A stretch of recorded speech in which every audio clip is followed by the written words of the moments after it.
Sir, कल दिल्ली में मुख्यमंत्री पद का जो है शपथ ग्रहण हुआ। रेखा गुप्ता ने मुख्यमंत्री के रूप में वहाँ शपथ लिया, लेकिन एनडीए की ओर से उस शपथ ग्रहण में अगर मुख्यमंत्री नीतीश कुमार की बात करें, वो शामिल नहीं हुए। चिराग पासवान नहीं दिखाई दिए, तो कहीं ना कहीं अब इसको लेकर सवाल उठा है। भाई वीरेंद्र ने बड़ा बयान दिया, कहा कि मुख्यमंत्री नीतीश कुमार एनडीए से नाराज चल रहे हैं और वो जल्द ही राजद के साथ आने वाले हैं। कैसे देखते हैं सर इस तरह के बयान? देखिए, सबसे बड़ी बात है तो वो बीजेपी का निछुन्ना मामला था। और आप जानते हैं तो जब वहाँ के मुख्यमंत्री जो हैं, जिस किस्म से विधानसभा में गाली गलौज और सब ये किए हैं, हमको लगता है तो माननीय नीतीश कुमार डेमोक्रेसी को समझते हैं, जनतंत्र को समझते हैं, और जनतंत्र में जो फासिज्म का स्वरूप उभर रहा है और भारतीय जनता पार्टी जितने गलत किस्म से बयान देने वाले, गलत किस्म से काम करने वाले, उनको स्थापित कर रहे हैं। ये कारण है मुख्यमंत्री को न जाने का। और भाई वीरेंद्र ने जो बात कहा है तो वो तो सही कह रहे हैं। भाई क्यों घुट घुट के यहाँ आप अपना जान दे रहे हैं? भारतीय जनता पार्टी जदयू के फ्रेम की पार्टी है नहीं। मजबूरी में नीतीश कुमार को चारों तरफ से जो छेक लिए हैं लोगों ने, उसके मजबूरी में है। हमको मानना है तो भाई वीरेंद्र ने जो बात कहा है वो सही है, और भारतीय जनता पार्टी से नाता तोड़ के नीतीश कुमार को सेकुलर भारत बनाने के लिए, धर्मनिरपेक्ष राज्य को बनाने के लिए उनको आना चाहिए। देखिए, उनके ऊपर अब धब्बा पर धब्बा लग रहा है। एक तो पूरे उनके पर्सनालिटी पर सवाल भारतीय जनता पार्टी खड़ा किए हुआ है।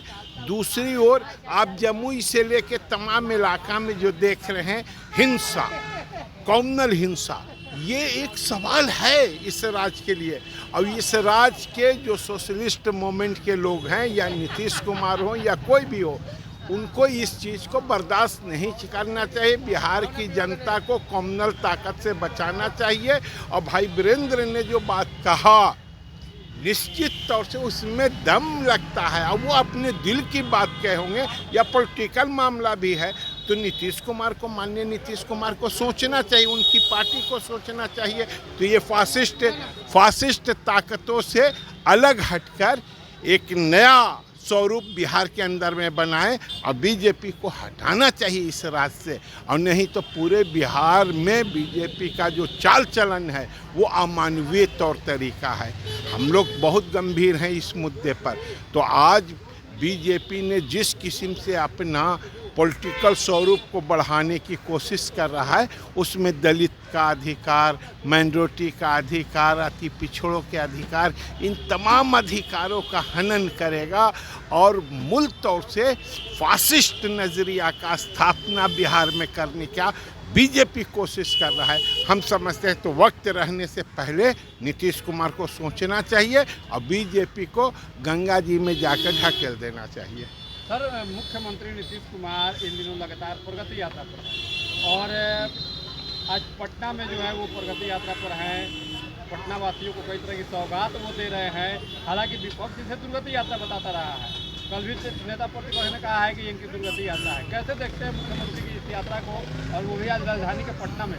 देखिए, विपक्ष के नेता माननीय तेजस्वी जी बहुत ही अच्छे किस्म से नीतीश कुमार को उनका आईना दिखला रहे हैं। जो ये गठबंधन है बीजेपी और जदयू का, तो बीजेपी के जो अपराधी चरित्र है उसका भी लिस्ट वो दिखला रहे हैं। तो जंगल राज और आपका मंगल राज में जो फर्क है, आप कहते हैं तो भाई महागठबंधन ने बहुत अपराध किया, जंगल राज का ये है। तो जंगल राज किसके राज्य में है ये तो दिखलाइए। जब जब बीजेपी सत्ता में आई है तब तब अपराध बढ़ा है। अच्छा, आप देखिए न, पटना के अंदर में जिस किस्म से पुलिस इनकाउंटर के लिए पूरा घेरता है, वो क्या चीज़ है? यहाँ विकास का मामला है, विकास नीतीश कुमार कर रहे हैं, लेकिन शहरी विकास मंत्री जो यहाँ के भारतीय जनता पार्टी के हैं, वो किस किस्म से विनाश कर रहे हैं। एक तरफ नीतीश कुमार अपना यात्रा से अब समाज को बता रहे हैं तो हमने ये बिहार के लिए विकास करे, लेकिन दूसरी तरफ आप देखेंगे तो शहरी विकास मंत्री गरीबों के ऊपर बुलडोजर चलवा रहे हैं, तोड़ रहे हैं। आप जाइए ना तारामंडप के पास देख लीजिए, आप जाइए पटना के अंटा घाट के ऊपर देख लीजिए, अभी गांधी मैदान के इर्द गरीबों के तमाम सामान को तोड़ना, बेरहमी के साथ उनको बर्बाद करना, फुटपातियों के ऊपर दमन करना, गरीबों को रोजी रोजगार से अलग थलग करना, ये कहाँ का न्याय है? ये कौन सा न्याय है? तो शहरी विकास मंत्री नीतीश कुमार के साये में यहाँ के गरीबों को दमन कर रहे हैं, यहाँ के गरीबों के ऊपर अत्याचार कर रहे हैं। इसका हम खंडन करते हैं और यहाँ के बिहार के आम नागरिकों से आह्वान भी करते हैं। तो इसके खिलाफ आपको खड़ा होना चाहिए, बोलना चाहिए। तो शहरी विकास मंत्री अमानवीय तरीके से यहाँ के गरीबों का झुग्गियों को तोड़ रहा है, उनके दुकानों को उजाड़ रहा है, सामान बर्बाद कर रहा है।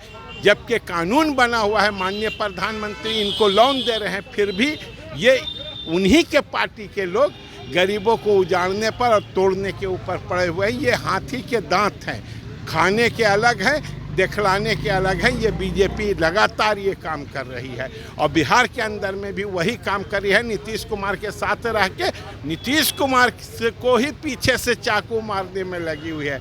तो भाई वीरेंद्र जी जो बोल रहे हैं वो सही बात बोल रहे हैं, हम कहते हैं उनकी बातों के साथ। तो सही में नीतीश कुमार को सोचना चाहिए और नए बिहार को बनाने के लिए धर्मनिरपेक्ष, लोकतांत्रिक, सेकुलर लोगों के साथ आना चाहिए।